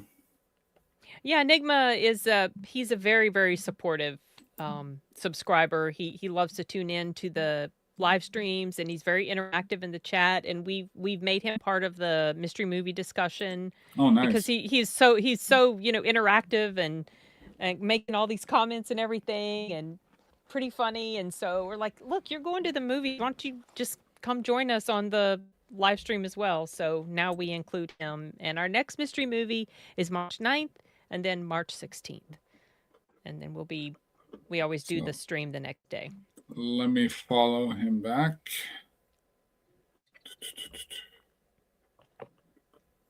I'm glad you enjoyed Redux Enigma. I thought it was pretty good too. I liked it as well.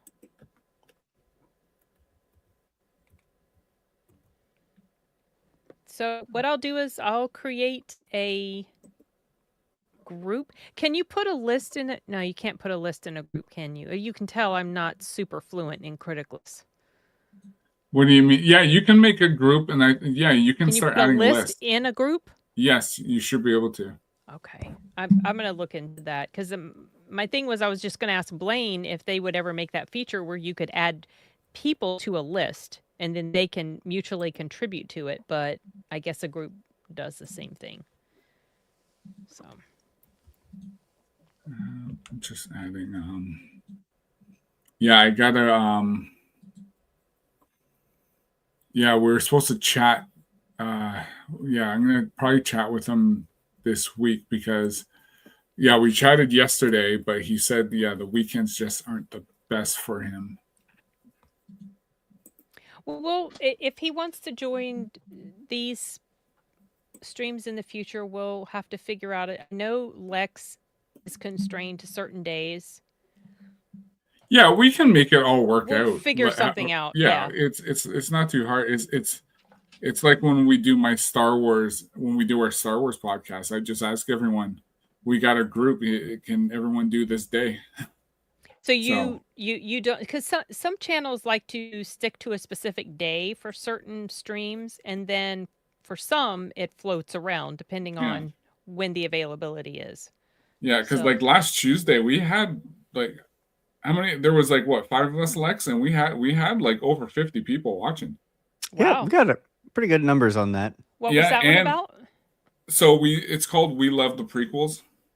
Oh, okay. So we just talk we're talking Star Wars, but we're not talking about the sequel. Well, we talk about how bad the sequels are, but we talk about the prequels and the OG, and then we've been streaming some of the great AI content that's been coming out. So, and about Star Wars? have been the fan-made AI videos that you can find on YouTube. Some of those accounts are like the quality is getting pretty good, but the thing is, what they're doing is they're adapting and then like having an AI like generate images and videos for like actual EU book content. So they're not like making up, well, some of them are making up their own stories, but a lot of them are actually going and trying to say, hey, I love this scene in this book. I love this scene in this comic. I love this scene in whatever. And now we have the technology where a fan with enough motivation and time can go and make these little shorts that are accurate to what the old lore they love is, and is actually impressive, getting pretty good with voices and all types, all of it. Yeah, I try to pretend the sequels don't exist. I didn't watch them past the first, and I refuse. So yeah, I like for me, I get it. Rogue. The only thing I like about Rogue One is the Vader scenes. That's pretty much it. The Vader scene at the end, made that movie start to feel like a legit horror. Yeah, it was so intense. I actually do like that movie, but I don't. I just completely dismiss the ones with the Rey character. I cannot stand. Oh yeah. Well, if you ever watch our stream, we go into some pretty good detail when it comes down to the sequels, because the sequels are just you've seen them bad movies. Yeah, and I've seen them all where I was just like, why am I here? Why did I come to the theater? I just want to leave. Yeah, that divided a lot of fans, and that audience score of 86 on the last one that stayed 86 from the moment it came out pretty much until now, I do not believe that score at all. There's no way in the world. No way. Scores always fluctuate, and that one really never did. Have you seen them, Lex? The Star Wars The sequels, sequels, yeah. unfortunately. Well, why do you waste your time watching nonsense like that and you haven't seen a movie like Terminator? Because they were in theaters and were a big sensation, and I was alive. Listen, sir, the Terminator has returned to the big screen within the past year or two. Well, And Terminator no one 2 told has me. come back to the big screen as well. You shut up. I got a question for you, Sin. Have you Yeah. seen the Sarah Connor Connor Chronicles, Chronicles? yes, I enjoyed that show. Yeah. I did not expect to, and I really liked the show. was Same with good. me. I was expecting something different, but they actually did it very well. I agreed. Yeah, that was a pleasant surprise. I was sorry, I'm getting distracted by the chat. I was bummed that it didn't like after the second season they didn't come back, so it sort of ended on a cliffhanger-ish, even though the ending was interesting. You find out like, oh, okay, so this is how John Connor survived such and such. You know, they kind of took that approach to it, which is I thought that was interesting. Yeah, so Lex, that's basically a Terminator series they brought out on Fox. Yeah, starring Lena Headey as Sarah Connor and Summer Glau as a Terminator. And oh, hey, Malty. Oh, there's How you Malty. doing, buddy? Yeah, And we hail Bruce Flash, who I just saw in the chat.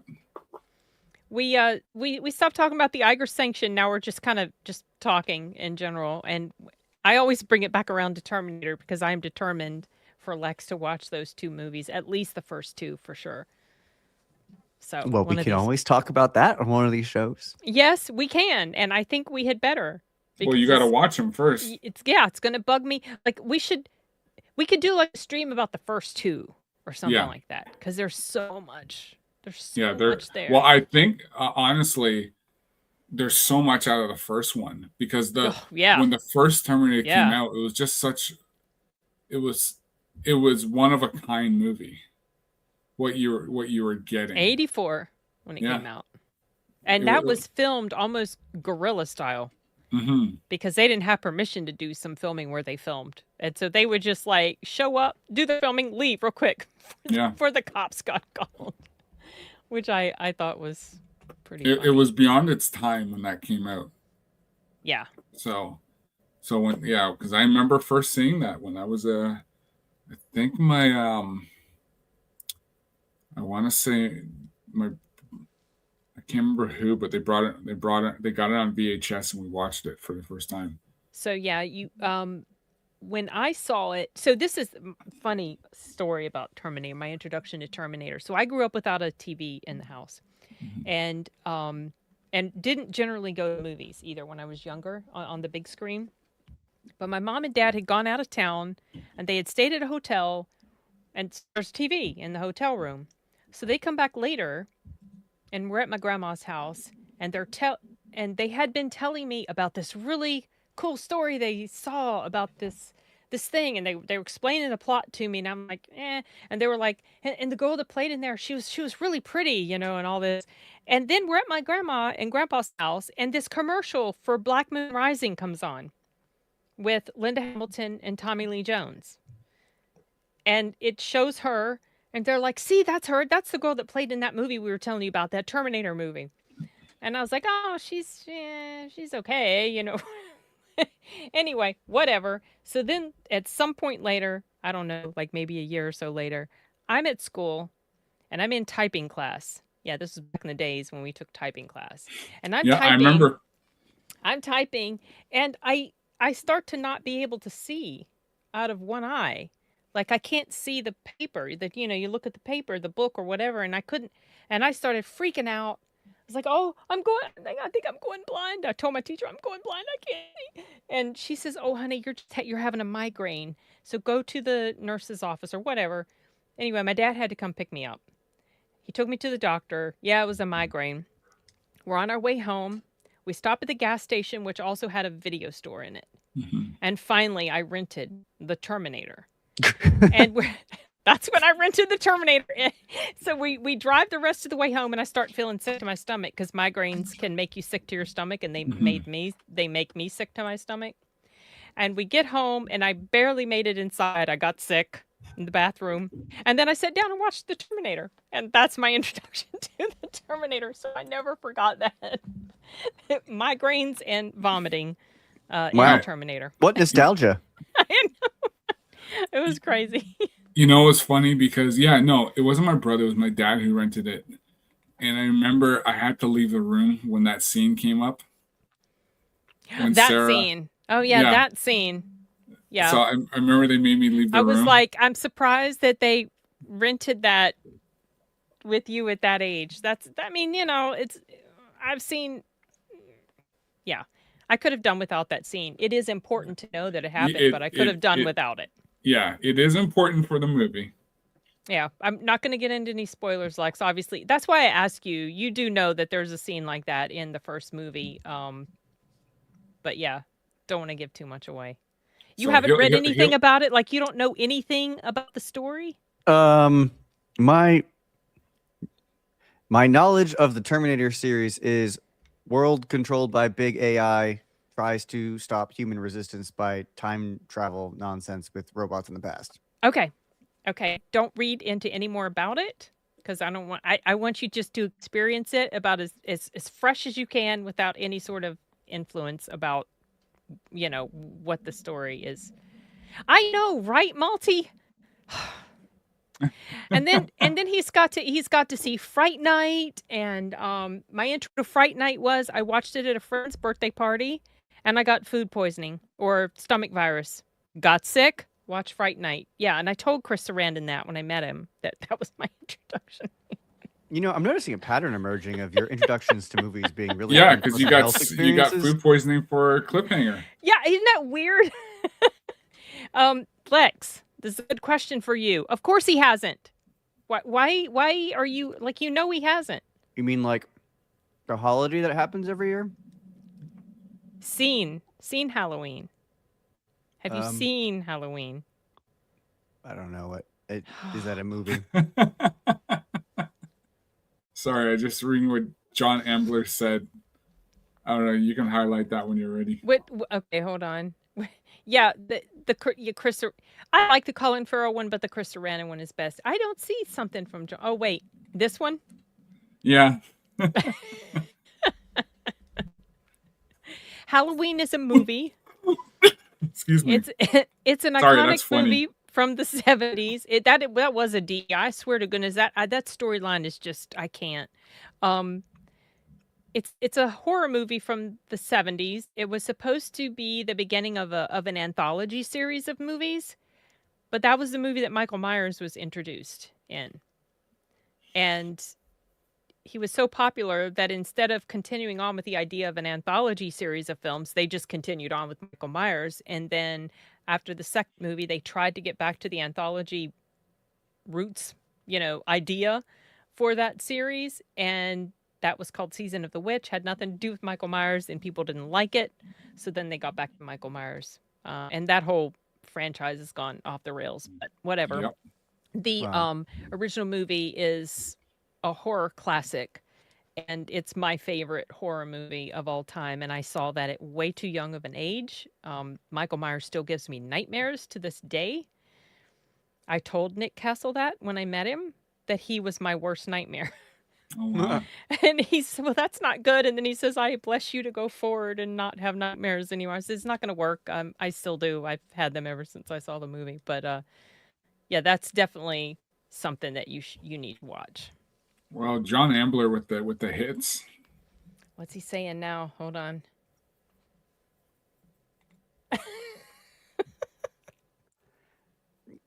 To no one's surprise, the answer is no, I have not. I haven't either. Hey, Neither Connie, have how I. you doing? Enigma says, my dad introduced Halloween to me at the age of like 9 or 10, and it was so cool, and Halloween 2 as well. And so there's some storylines I like Enigma. I like Halloween 2 and H2O. I like that storyline, but Halloween 2 went off the rails. And then there's Halloween and then Halloween 2018. I like both of those storylines. And then of course there's Halloween 2, Halloween 4 and 5 and 6, and that's a whole other storyline as well. It's a bit crazy. I refuse to ever rewatch Halloween Ends. Halloween Kills was a disappointment, and Halloween Ends was an abomination. And completely disrespectful of the iconic character of Michael Myers. So yeah. I think the first horror I was exposed to was Nightmare on Elm Street, the first one. That was your first one. Okay, that wasn't my first one, but when I saw that movie, I wasn't scared because the guy who plays him, I had seen him in that TV miniseries V. V, yeah. And he was Sweet Willie, the alien, and he wasn't scary to me. Have you seen New Nightmare? No, I haven't. That's actually a good one. Do you know what that's about? I don't. So in that one, it's so Heather Langenkamp played Nancy. Yes. So in the New Nightmare, I believe it's the New Nightmare. It takes place like she's playing herself. Robert Englund is playing himself. I can't remember if Wes Craven's in there. And so it's about them, but it's like Freddy has come into the real world. Oh, okay. Like he's no longer fiction. He starts to actually go after the actress, Heather Langenkamp. So I thought that was kind of interesting. All right, this question for you, Lex, or comment aimed at you. John Ambler is more than welcome to go back and watch the stream with Cole Hauser on all the movies I've seen and not seen. Is that because we talked what we did last week? Yeah, because we talked about that. Because I preferred the volleyball scene over the football scene. The football scene, that's right. You did. I'm sure John has his preferences on which he preferred too. I just didn't think the football scene made any sense. It was a bonding moment. Yeah, I don't know. I like the song. I like the song they played. Yeah, the song was great, but I just feel it didn't work. It didn't work. So Enigma's referring to Dolly, which I have seen that. I have Dolly not done Parton? No, Dolly, the horror movie Dolly. Oh, sorry. Yeah, no, it's okay. I see Dolly, and at first when I saw it, I thought Dolly, and then I was like, oh yeah, that's that movie I watched last week. It's about to come out, and The Mummy. I'm actually interested in that. Oh, the new Mummy. Yeah, the new trailer looks. Did you watch the Tom Cruise one? Because that was pretty bad. I did only once, but didn't pay a ton of attention to it. Okay. So. But I am interested in this, and I am interested, obviously, in the one that Brendan Fraser and Rachel Weisz are supposed to be in. I'm gonna go see the second Mummy is coming back to the theater, so I'm gonna go see that. I can't remember what day it's coming, but yeah. Oh, I agree, John. I'm with you on that. Yeah. I didn't like the. Well, you saw they couldn't bring her back because she aged out. She did pretty, badly. Yeah. We stopped talking about the Eiger Sanction a while back, so we're just kind of chatting right now. Sorry, there was something. Yeah, I think we finished at like 9. a while back. Yeah, a while back. Yeah. So. I don't know. I guess we can, if you want, we can start to wrap this up. But we've gone almost 2 hours now. This has been a lot of fun. It's been a good chat. Yeah, it has been. Yeah, it's easy to just chat and go on. But I'm trying to keep an eye on the time so we don't go too late. But I guess to kind of start wrapping things up, our thoughts on the Eiger Sanction, Cole wasn't super crazy about it, but he might rewatch it again. I will rewatch it again. Okay, and I'm curious to hear what you think whenever you do get around to watching it again. Like if you adjust your score in any way. Lex, you enjoyed it? Okay. I thought it was where I'd grade it on, scale from 1 to 10. I'd probably put it somewhere between a 5 and a 6 of just I didn't have it's not something that I have any great desire to go watch again. As I said earlier, I think if I watched it again, I'd probably find myself bored. I wasn't bored watching it, but it's one of those that there's no rewatchability. Not that there were great reveals in the first place, but there's no reveal now, and then it just raises. If I go back and watch it now, I'll be like, why didn't he notice that, or why didn't he notice that, or why did they do that? And I think it's one of those. It's best enjoyed the first time. The first time. Well, and those scenes are great. They are. The scenery is great. It is. And, knowing that the way it was filmed, I do think has heightened my appreciation for it. I just wish the audio commentary had been. I'm more disappointed in the audio commentary than the movie itself, to be honest. My thoughts were I enjoyed it. I think I would rate it probably a 65 or 70 out of 100, so 6.5 or 7 out of 10. And what? Oh. I don't know. I'd have to get a passport book if I did that Enigma. So, okay. So before we wrap up completely, Cole, what do you have coming up on your channel? We have tomorrow. No. Yeah, tomorrow we're doing a stream. We're going to be talking with Spider Unlimited. We're just going to be talking about First Blood, and then next week we'll be on with Lex on Golden Age podcast with Isaac.